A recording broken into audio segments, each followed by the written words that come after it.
and Bamford. Welcome. Thank you. That's lovely. Well, welcome to my town. Thank you. Thank you for coming all the way to visit me in London. And I've just heard you're coming to my office for dinner tomorrow night. So you're all very welcome. You're all going to the Guildhall. My office is on the 5th floor. You're going to be on the crypts, so down underneath the building. And then are you in the Livery Hall or the Great Hall? You don't know. I think the Great Hall, because you're very great. It's a secret. Oh, I've just blown it. Sorry, none of you are coming. You didn't hear what I just said. To be honest, I didn't know myself, so it was a well-kept secret. So we could have saved a lot of trouble, and you could have just come and saw me today, couldn't you? But it's lovely to be here. My job is Strategic Director of Education, Culture and Skills for London. But if you know this accent, I'm not a Londoner. I'm originally from Australia. I'm an immigrant to London, and I've been here for 15 years. And usually at this time of the year, you catch me in my most depressed state. And my yellow suit is to try and cheer myself up, because you usually have between January to March greyness. So what you're seeing today is normal, okay? So I'm sorry I couldn't do anything better for the weather. Come back in spring would be my suggestion. But it's lovely to be here today. And what I want to talk about is education for the future. And your topic is on equality, and that's very close to my heart, because in London we have good schools. In fact, the schools in London perform better than the schools in the rest of the country, which is good. However, there's a huge, huge difference between the best schools and the worst schools. And the figures can hide a lot of things. When you look at the top line of the data, it can hide a lot of things. So what we're trying to do is really look at how we improve the weakest schools, how we build a culture where every school is outstanding. Just today, a report was released, because like in Sweden, children in London and their parents can choose the school they want to send their children to. We also imported from Sweden free schools. We thought that was a good idea at the time. And we introduced a system where parents have a lot of choice. Now, the problem with that is that the more I improve a school and make it a more wonderful school, the more parents of middle class and higher class families push into the area, push up property prices, and choose the best schools. So how do we make sure that the child from the most disadvantaged background in the school in the most disadvantaged area gets the same education? And also, just before I came up on stage, my colleague from Eton College was emailing me about education and how they were going to improve education. And I set the standard of how schools need to be based on the most expensive school in the area, which is Eton College, where parents pay £60,000. You'll have to do the conversion into Swedish krona. A lot of money, more than most people earn, for their child to go there for 1 year. Okay? So how do we balance the inequality and create an environment that's fair for all children? And at the same time, we know in London, for us to thrive, we have to continue to be a place that's open, that welcomes people from a whole lot of diverse backgrounds. And even though we've been talking about the B word for a long time here now, it happens at the end of the month, right? So it's glad you're all here, because you won't be able to come back next year. So welcome and enjoy. So that's basically what I want to take. And I use this image of a crystal ball Because when we look to the future, I've got a date up there, 2038. Does anyone know why I chose that date? I'll tell you why I chose that date. I chose that date because the lady who works in my office is pregnant. She is due to have her baby, not in 2038. She's not an elephant. But she's due to have her baby in the next month. Next week we have the party for some filka and give her a nice send-off. When her little girl, and she knows it's a girl, finishes her school in London, it will be 2038. Now that can either seem a very long way away, or if you're like me and you say, that happened last year, and then your kids tell you, actually that was 3 years ago, Mum, you know how quickly time can go. And so when we're doing education, we're not preparing the child for now. We're preparing the child who's born today for 2038. And I hope that child is not born today because she's in the office and I'm here. But this makes it very real. This makes the job that we do, it's very dark on that picture, but this makes it a very real job. I was in a meeting this morning and I raised the issue of what we call fusion, and you'll hear that word quite a lot in what I'm going to talk about. And we think that fusion is the thing that's going to govern everything that needs to happen in our schools. Because what we're saying is society is fundamentally changing. And this change is not a little bit of change around the edges. This is a huge seismic change. This is actually a picture of a tsunami to sort of try and capture that extent of that change. And we're seeing fusion appear in all sorts of things. We have fusion food. We have fusion families, new shapes of what it means to be a family. We have fusion sexuality. But we also have fusion jobs, fusion education, fusion in a whole lot of ways that we're working. And I want to just touch on a couple of these really quickly, because you say, I'm in schools, isn't this a talk about education? When I look at all the other areas, when I go to businesses, go to charities, they all say it has to change in education. Now, sometimes I think too much is put on the shoulders of education. You know, we have the children for about 10, 15 years. You know, society has them for the rest of the time.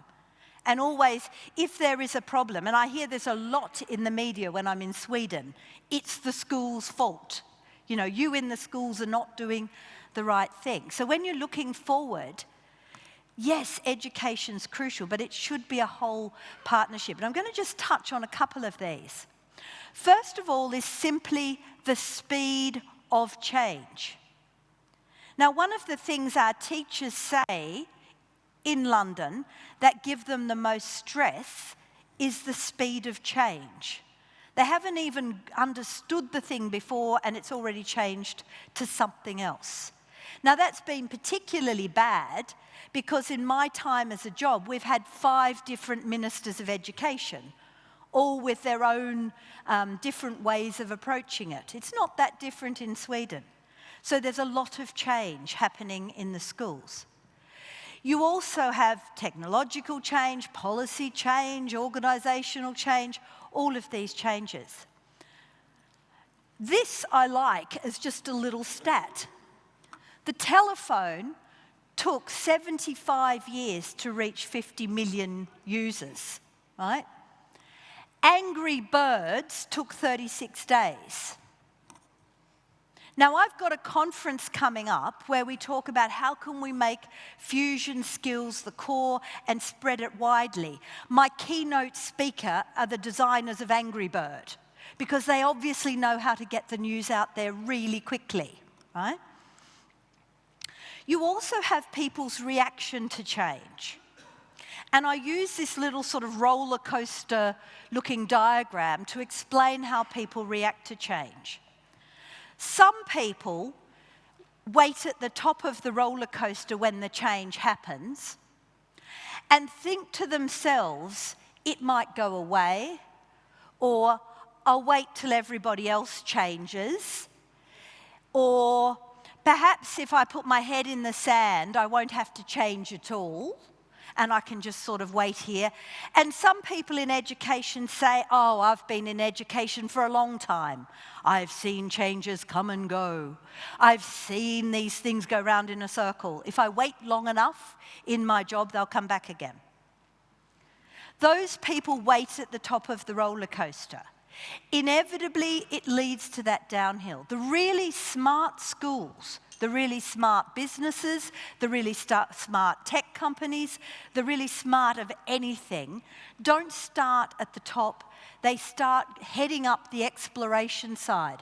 So they don't wait for the change to occur before they're exploring and taking responsibility to lead something. So they're already on the uptake. Then when the change occurs, it's all up for them. There's no down. So it's where are you on the change curve? You won't be able to see the micro detail of this, but these are the industries that have been taken over by what's known as the sharing economy. This terrifies the businesses that surround me at the centre. The first one is mobility, getting from point A to point B.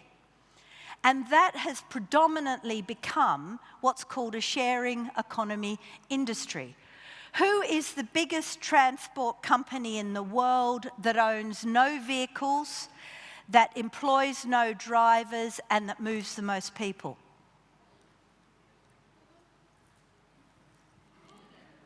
Someone saying it? Uber, right? So mobility has fundamentally changed.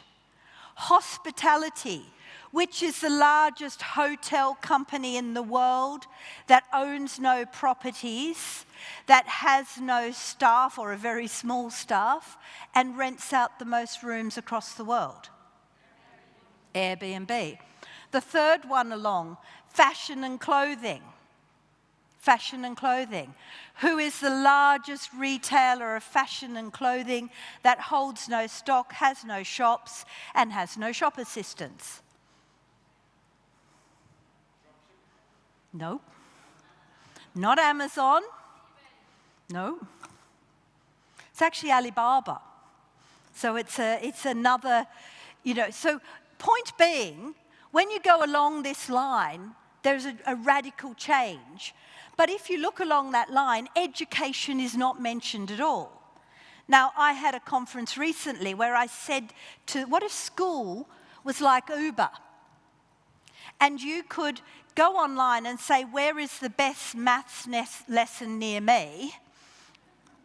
Can I just rock up into Miss Smith's classroom and have a look at her maths lesson because it's pretty good? Now, interestingly, children are doing that in their own time. So I meet every day with young people in schools. I'm in schools every day. And the thing that the children tell me is, if I don't understand what my teacher has told me, I just go online and find someone who's better at explaining it, right? Whatever it is. So they're starting in their mind to use that phenomenon. This was a statistic that came out in 2015. And in 2015, they said, in the city of London, 40% of the people working there by 2020 will be self-employed. And when that came out, people said, ridiculous. That's a silly figure. How could that be true? Today, we are now in 2020, the percentage of people working in London, central London, who are self-employed, 56%. 56% work for themselves. Now that radically changes education straight away. It radically changes our lifelong learning, our professional development. If I work for myself. By the way, they cover all industries and at all levels. There are CEOs who work for themselves and there are Uber drivers who work for themselves. Most of the chefs who prepare your meals, wherever you happen to eat them, wherever you end up, will be self-employed. In the UK, there are 30 million people who are economically active. That means they do something and somebody pays them for it. Notice even the way it's said. It doesn't say there are 30 million people with a job, which is how it would have been described historically. They're economically active. They do something and someone pays them for it. Of those 15 million people, half of them work in a company of less than 10 people, and 5 million work in a company of one themselves. They are the boss and the worker. There are now more people in the UK who work for themselves than the entire public service. So the entire public industry, there's more work for themselves. I'll ask a question. I've got a lot of letters after my name that say I've worked very hard at school and university. Actually, I didn't work hard at school. I was quite naughty at school. But I did go on to university, and I've got a lot of pieces of paper to prove it. If I work for myself, how valuable are those papers?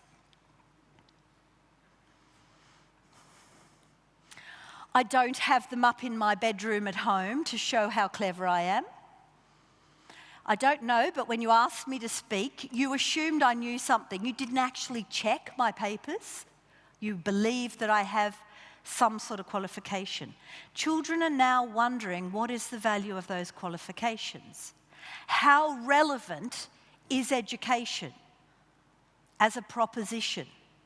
So these are seismic shifts. I'm not going to go through all of these things. We can share these if you're interested in the slides.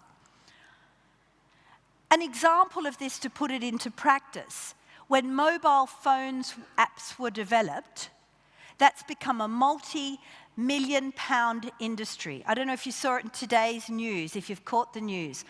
There are more people now who have a mobile phone than have a toilet. Now, that's probably true because most of us have several and less of us have several toilets.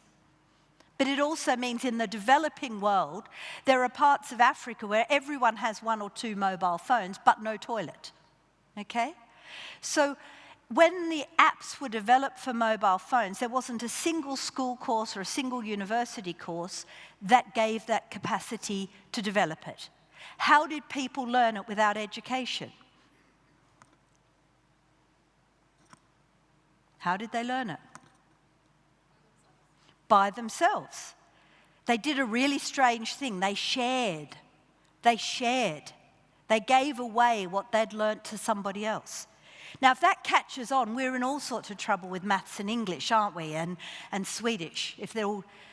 This, I think, is the most important factor about your topic today, which is about the fairness of things. Because this shows the demand for labour going forward, the demand for people going forward.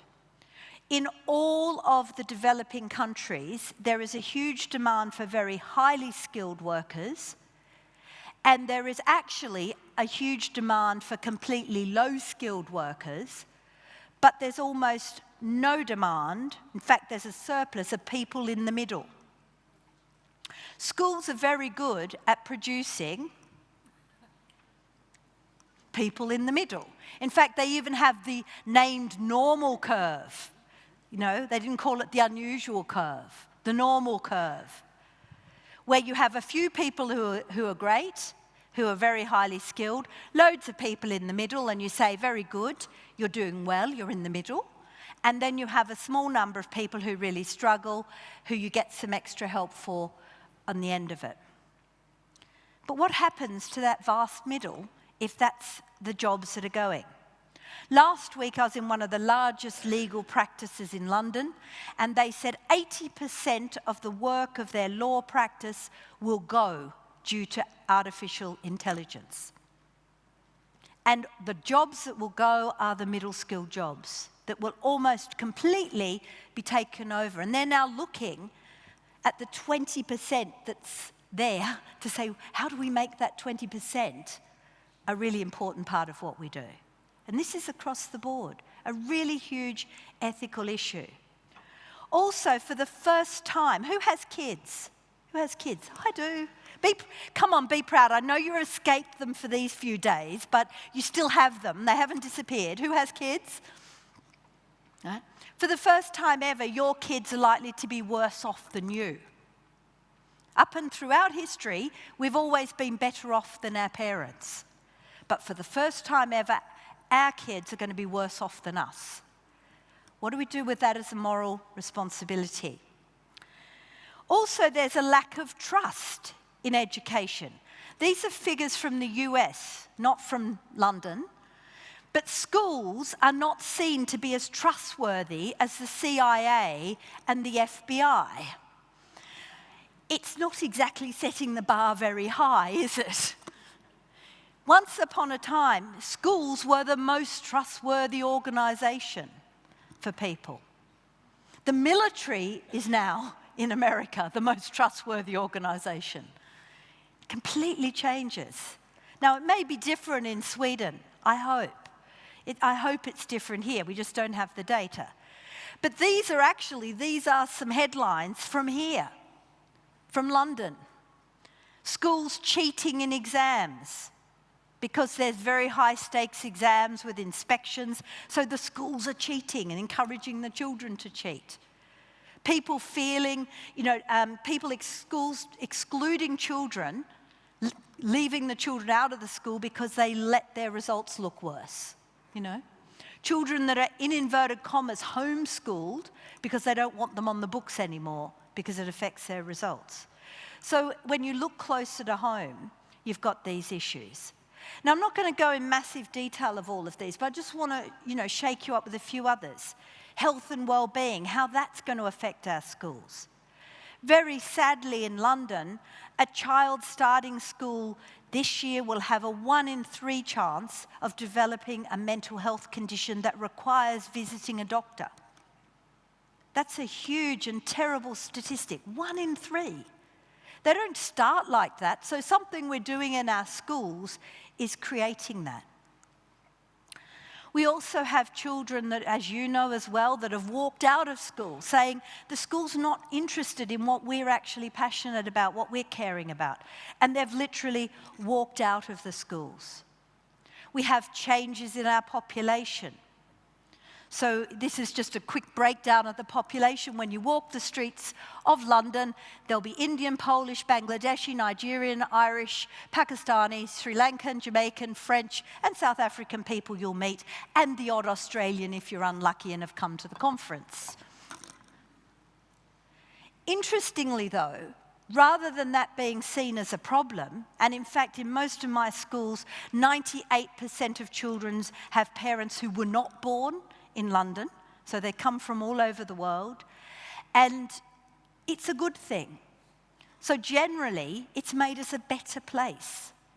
The only things that it hasn't made so good are the number of jobs available and the type of jobs, the poverty and homelessness, and it was so sad just walking from Westminster Station to here. I think I saw about 8 or 10 homeless people, in about a couple of 100 metres of walk.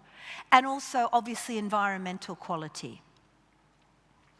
So how do we move forward with this? How do we, for the children in our schools, combine the technical, the human, and the machine, the mind, the man, the heart, and the machine?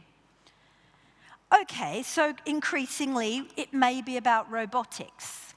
Now, some of you may know this, but my eldest son is in Japan, in Tokyo. And he recruits for the very high-end IT world, so he's in an ideal place. And my husband and I went and visited him, and we stayed in a hotel, and the receptionist at the hotel was a robot called Pepper.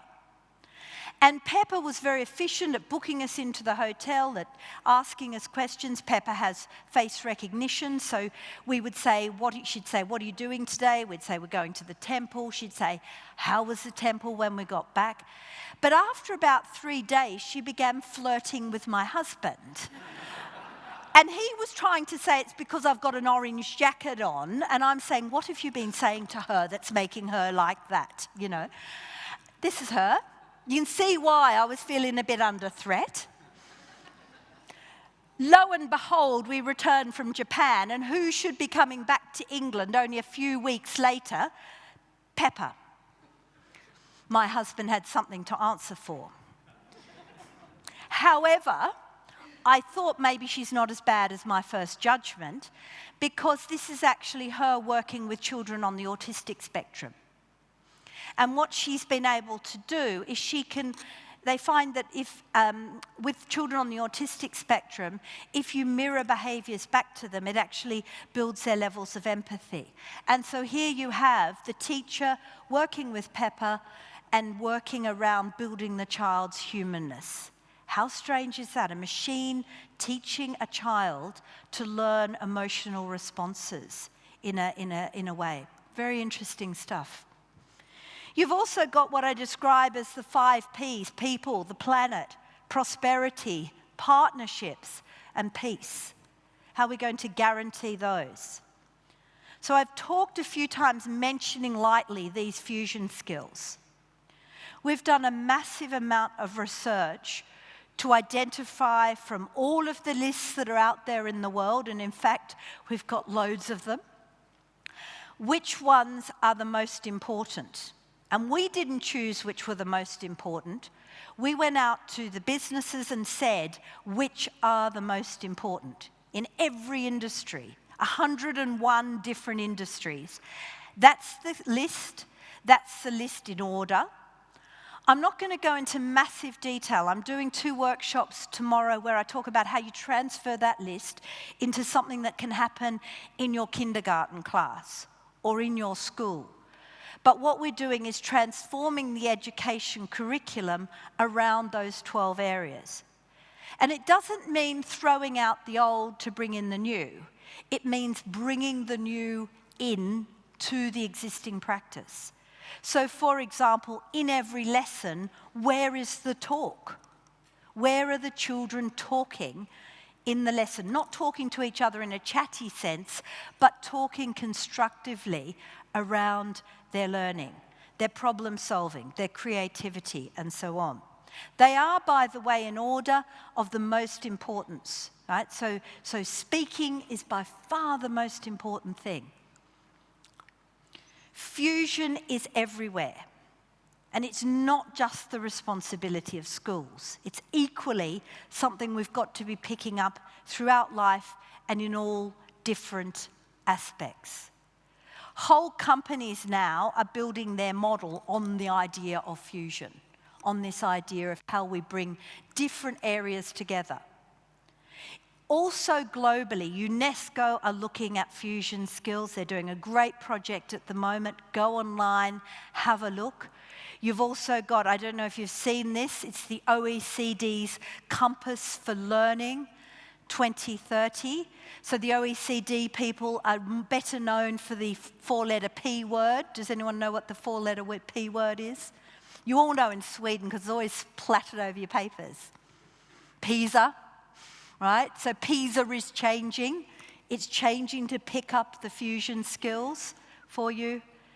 You've also got ways where you can map curriculum. This is an example from Norway, where they've mapped their curriculum against the skills to show how they're looking. This is an example from Finland. The Finnish system is now mapped against those different areas of the curriculum. So the fusion skills, OECD, UNESCO, you've got in Norway, you've got in Finland. Schools, business environments are comparable to zoos with a diversity of animals. Sometimes my Year 9 groups remind me very much of zoos when they're 14. But this is a quote from the founder of Alibaba, right? And you know now what's Alibaba do? Sell a lot of clothes that they don't own. Clever. But having the right way of seeing whether learning counts is very important. This says, for the fair selection, everybody has to take the same exam. That's how the system works here in the UK. Even if you're a fish or a lion or a dog or whatever, you have to do the same test. And the test is completely unrelated to those fusion skills you're going to need for life. Completely disconnected. The universities say they then end up with a whole lot of people starting university who've got top results, but none of these skills. Wild and 3. So this is a little baby ready to start school in England because that's what age they start formal school. And the thing about it is, I've got a picture of rocket science because everyone says in the English saying, it's not rocket science. No, raising a child is much, much, much harder than rocket science. Because if you do the science and get one rocket to take off, you can do it 50 times over. Who's a teacher? Who here is a teacher? Any type of teacher? Yeah, come on, be proud of that too. All the parents should have put up their hands, your teachers too. You know that what works with one child doesn't necessarily work with another child. So raising a child is much, much harder than rocket science. And this is a great quote that says that. Complex problems are ones like raising a child. The most complex problem of all. Once you learn to send a rocket to the moon, you can repeat the process with other rockets and perfect it. One rocket is like another rocket, but not so with a child. Okay? Not so with a child. So what can we do about it? We have to roll up our sleeves. We have to take this seriously. We have to make change quite quickly. Because some people call these skills future skills. And you notice I don't use that word. Because you need them now. You probably needed them yesterday. How do we make learning relevant as we take it forward? Education has to be about learning to be and learning to become. Not just what they learnt today. As I said, tomorrow I'll be doing some very practical things. So if you're teaching a class and you want to know how do I transfer this very practically, that's the next step for us to take. Thank you all very much. Thank you. And Bamford, herregud. Thank you. Please come and join me for a while.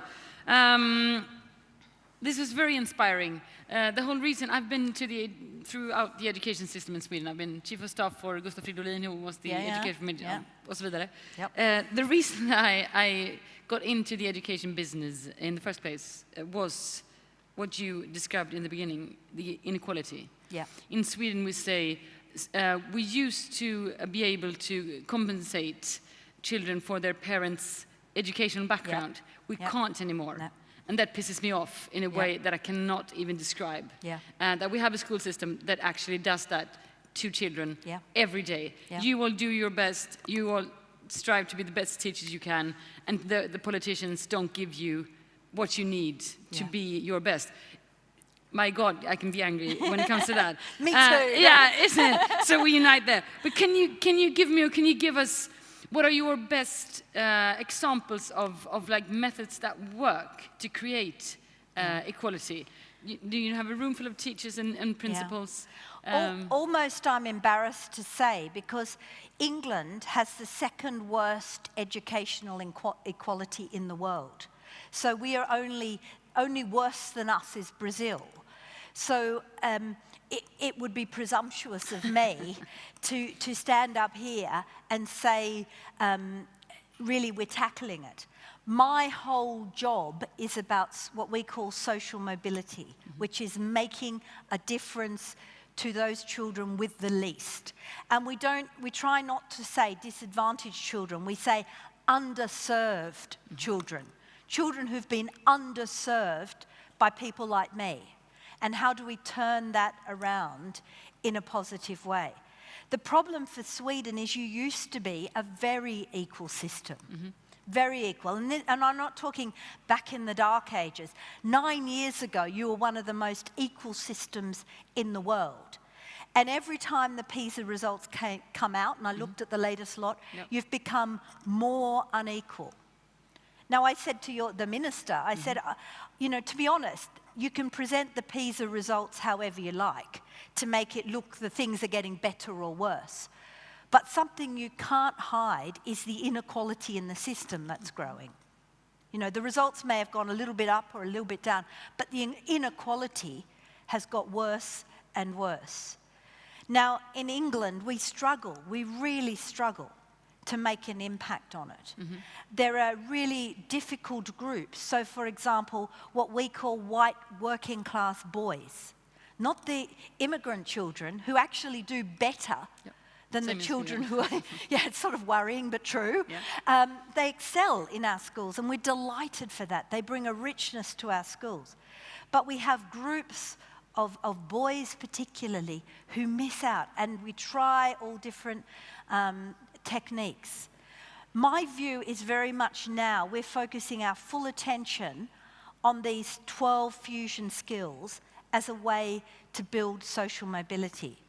Because when we look at our prison population, when we look at our children not in employment, our long-term unemployed young people, they lack the fusion skills. So we're concentrating on those fusion skills. And also, we have a lot of people as well that are sort of my age that are coming back to education because they're caught in that middle skill group that's no longer needed.